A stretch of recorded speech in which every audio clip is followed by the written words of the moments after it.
The Newsday continues here on One News Now. I'm Charles Lejano. VP-elect Sara Duterte takes her oath today as the 15th Vice President of the Philippines.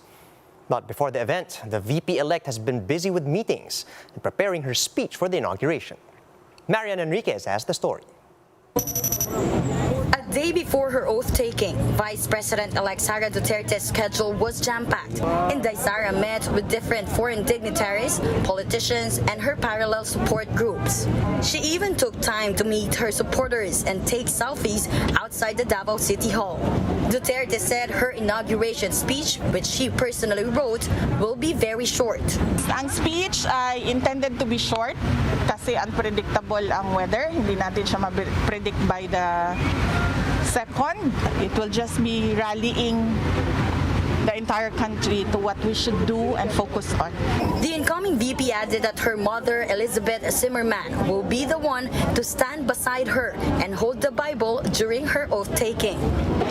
Incoming Vice President Sara Duterte has confirmed that President-elect Bongbong Marcos will attend her inauguration this Sunday. Her father, President Rodrigo Duterte, has earlier confirmed his attendance as well. And this will be the first time the two will be seen together in a public gathering.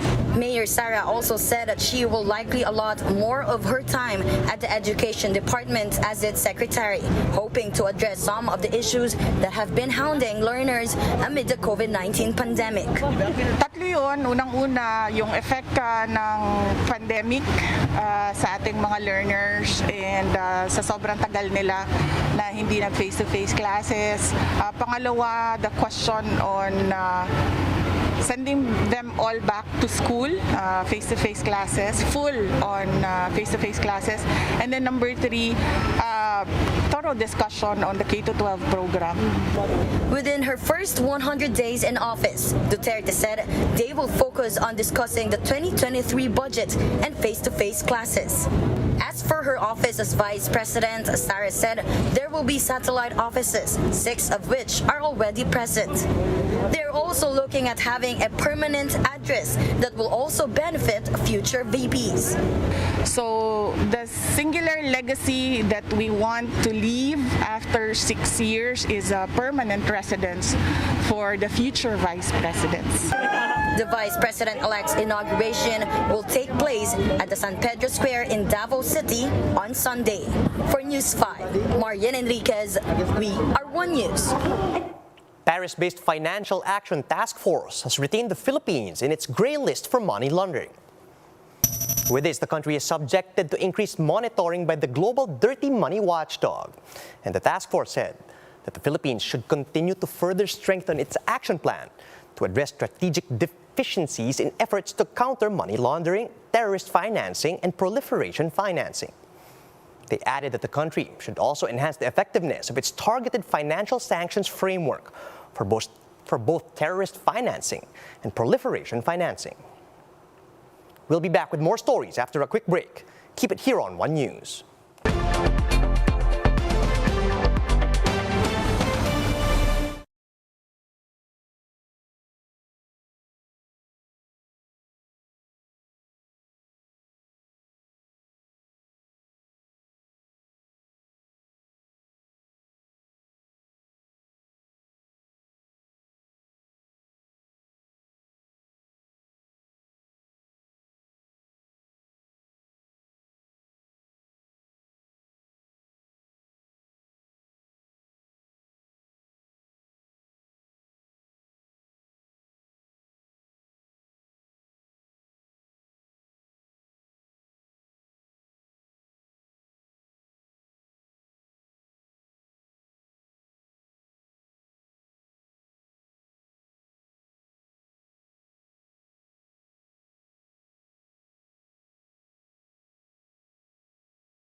You're still watching One News Now. I'm Charles Lejano.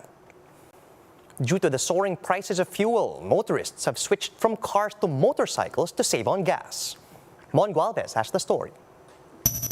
As fuel prices soar and as traffic remains terrible in Metro Manila, more motorists are ditching cars for motorcycles. This allowed Jensen to save as much 6,000 pesos. Mas tipid yung motor sa kotse. At the same time, mabilis ka makakapunta sa pupuntahan mo. But going on two wheels has risk, including what Jensen calls kamote riders. These are riders passing through bike lanes, narrow streets, and tight spaces between four-wheeled vehicles. According to the Metro Manila Development Council, there have been over 8,000 motorcycle-related accidents in Metro Manila from January to May. Over 100 riders were killed in some of those. The MMDA is now reviewing whether to bring back exclusive motorcycle lanes. Para hindi na sila masagi or makasagi din. Pangalawa, siguro para for monitoring purposes, mas madaling makita kung sama-sama sila doon. Pangatlo siguro dyan is yung para maiwasan din yung mga motorcycle na pumapasok sa bus carousel. As for transport professionals, bicycle lanes should also be given priority. Habang na may bisikleta kami, minsan bigla kami papasukan ng isang sasakyan o bigla kami papasukan ng isang motorsiklo, kailangan protected at permanent. But to further ensure safety, motorcycle enthusiasts advise to invest in quality safety gears, which includes a helmet, riding jacket, gloves, and elbow and knee pads. Check nyo yung quality, kung kamusta ba yung impact, kamusta yung foam, comfortability as well, i-check nyo din. Sabi nga nila, mas mura pa rin ang mga safety gears and helmet instead of sa mga kabaong or magpa-ospital. As for one rider party list, in order to prevent kamote riders, authorities should also catch kamote enforcers. Napakapangit kasi na ikaw tagapagpatupad. Nanghuhuli ka ng mga violators. Pero ikaw naman mismo hindi marunong sumunod. For News 5, Mon Gualvez, we are One News.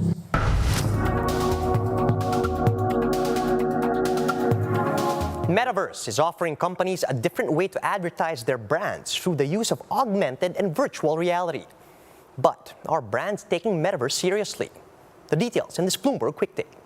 We've heard a lot about the metaverse in the past year, but is it really going to be creating new digital economies, or is it just about selling existing real-world goods? Every new generation of media has been subsidized by advertising, making it cheaper or even free for consumers. From newspapers to the radio to TV and indeed the World Wide Web. There's little reason to think that the metaverse will be any different. Meta Platforms, that's Facebook to you or me, said so explicitly when it unveiled its vision for the metaverse last year. Businesses will be creators too, building out digital spaces or even digital worlds, and they'll be able to use ads to ensure the right customers find what they've created. So there we have it. For Mark Zuckerberg and co, the business model for the metaverse will be the same as it was for social media. Ads. Pair that with AR and VR's ability to track your eyeballs and maybe even gauge your mood, and it starts to become a little creepy. But to what extent are brands taking the metaverse seriously? Big names like Nike and Samsung are building virtual worlds. Facebook, Meta, has teams selling virtual billboards in those worlds, but they remain a relatively small slice of firms' overall marketing budgets. And you can see why. Just 67 million Americans will experience VR content at least once a month in 2022, and they'll be split between a range of different platforms from Roblox to Minecraft and beyond. Facebook alone had 263 million users at the start of this year in North America. Crucially though, most of the efforts have so far focused on selling real-world goods. Nike wants you to buy actual sneakers, Samsung, real cell phones. The luxury brand Burberry might have made $400,000 selling digital skins with an associated NFT last year, but that's really just a rounding error in its $3 billion in annual revenue. In other words, they were a marketing gimmick to attract young crypto enthusiasts who you might hope as a brand are wealthy. Meta's ideal is for brands to pay to advertise virtual goods in the virtual world. That will let it monitor the entire customer journey, from seeing the ad campaign to buying the product to then even seeing how they use it. It feels like we're a long way away from that happening just yet. If the metaverse takes off, there of course will be big money to be made in advertising. It just seems we're a long way right now from that happening, and Facebook's vision is a distant prospect. Time now for a quick look at today's other top stories. The Philippines inaugurates its 15th vice president today. The Health Department urges Filipinos to complete their booster shots as the agency reports another uptick in COVID cases. And in sports, the NU Lady Bulldogs showed no mercy as they take Game 1 of the women's volleyball finals in 3 straight sets. Those are the top stories at this hour. Join us again later as we continue to monitor the day's biggest stories, starting with our continuing coverage of the inauguration of Vice President-elect Sara Duterte Carpio. Let's watch this.